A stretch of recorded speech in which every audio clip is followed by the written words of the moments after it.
Oh, hello and welcome back to a special episode, Gamer Real Reviews. And I'm your host, the Meek, Geek. As you might have already been noticing, reviewed James Cameron's Avatar.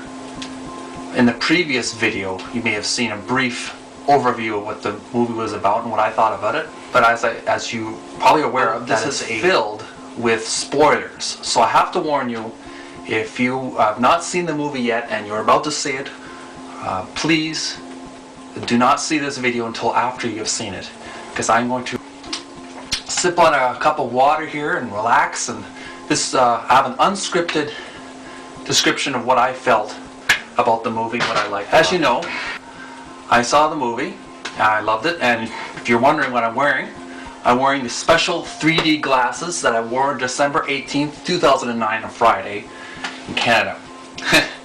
It was just awesome. You just have to see it in 3D. As I mentioned before, right from the get-go, you're right into that story where Sam Worthington played well. He's an excellent actor. He plays Jack Sully, the paraplegic soldier who was recruited after his brother his twin brother dies, and so he, being a twin, takes his place and is recruited by the military, the corporate military, to basically fill his shoes, so to speak, in the Avatar program.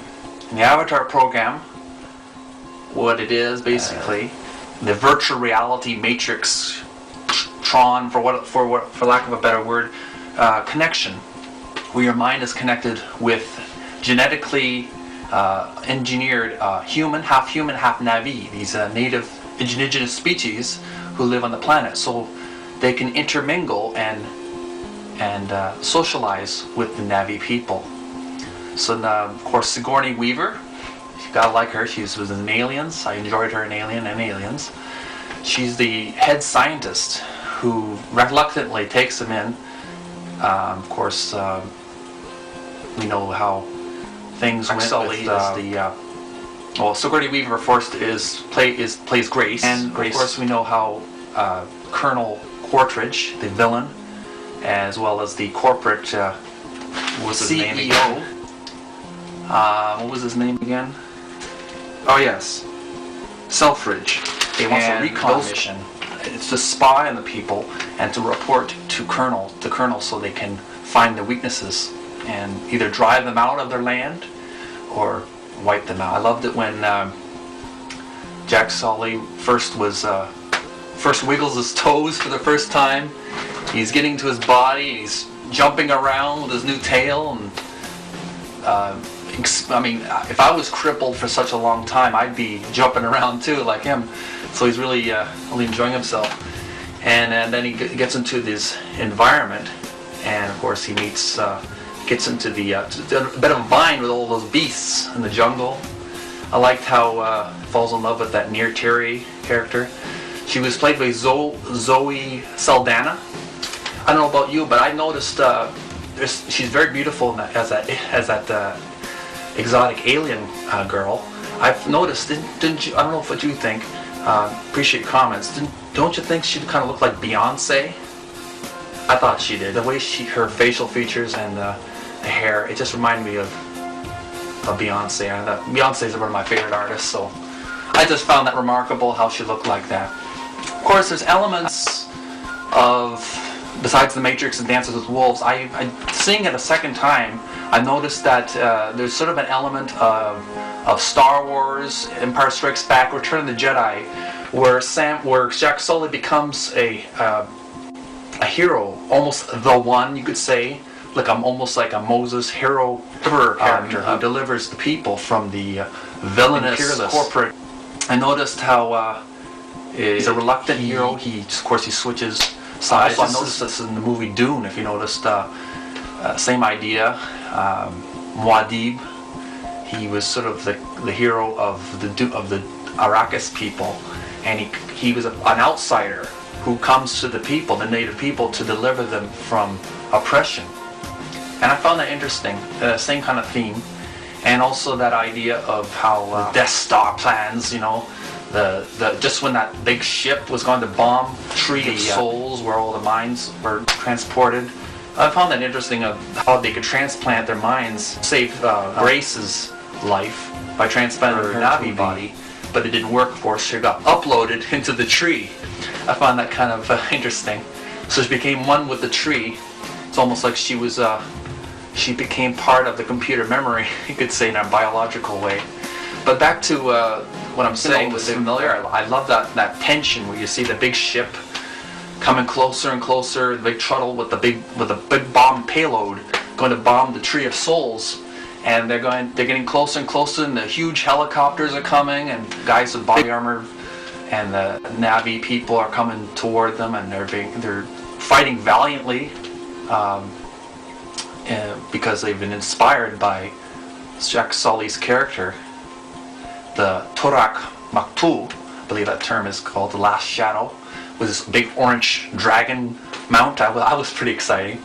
And at the part I love the most, you see with well, not all, there's many parts I like, but Neytiri, you noticed she's told by Jake Sully, do not attack, you know, hold back your attack. And she's like, you know, is she going to attack? Is she going to confront all these huge armies that are just coming closer and closer, big robot armies and soldiers? I think, what is she going to do? And she's looking around, and you know, could this be her death? Is she going to die? And I was actually scared for her, wondering what's going to happen to her. And she's looking around the corner of the tree, and it just looks like hope. It looks hopeless because you see the horses burning, and all the Navi people are dying. And just then, what happens? The cavalry comes in. All these beasts of burden, these creatures, the big rhinoceroses come, and they just run those soldiers over. They just basically they stampede them over. And of course their skin is too tough for bullets, and the army is no match for those for those creatures. And those dragons swooping down, and jumping on the ships and taking them over, and oh man, I just love monsters, and so I just was really on cloud nine when I saw that happening. It really made you feel for a moment just an awesome feeling of relief when you saw the creatures rescuing the people. And then of course the climactic confrontation of the climax. Okay, the climax of the climax is when Jake Sully confronts Colonel finally. And he bombs, of course, the ship. I just love how blows up, but the Colonel Cordridge, he doesn't give up that easily. He gets into his robot suit and puts on an oxygen mask, jumps right onto the land, just like a friend of mine told me. Move. I'm not for sure familiar with that term, but he just refuses to die, and he comes down with his rifle and bayonet, while the ship blows up behind him. And I just thought it was a thrilling scene. And then the final confrontation between Jake Sully, Colonel, and his robot suit. I loved when he said, "It's over, Colonel." He said, "It's not over while I'm still breathing." And so that was a great confrontation thrill. I found thrill and a half how he finally beat him. And of course, Neytiri comes to the rescue and shoots him with 2 arrows right in the chest, the bad guy. So eventually gets him on a tender note. And Jake Sully, of course, was his as you know, his office was broken, and he was like dying because the air is toxic, and so he's hardly breathing. And so I kind of liked it when Neytiri rescues him and helps him with carries him like a little baby doll. Funny how she was huge, you know, even though she's beautiful, she's like a huge tall giant compared to the guy, 10 feet tall, and she's putting the oxygen mask and rescues him, and it was kind of a tender moment. So I like that. I just wanted to share basically what I felt about Navi people, or the creatures, how they're animated, lifelike. I don't know about you, but they kind of remind me cats. So that nose and the tail they had kind of remind me of anthropomorphic feline. And when they get mad, they go. That's all I have to say for now. This has been Gamer Real Reviews with the Meek Geek, and I'm signing off for now.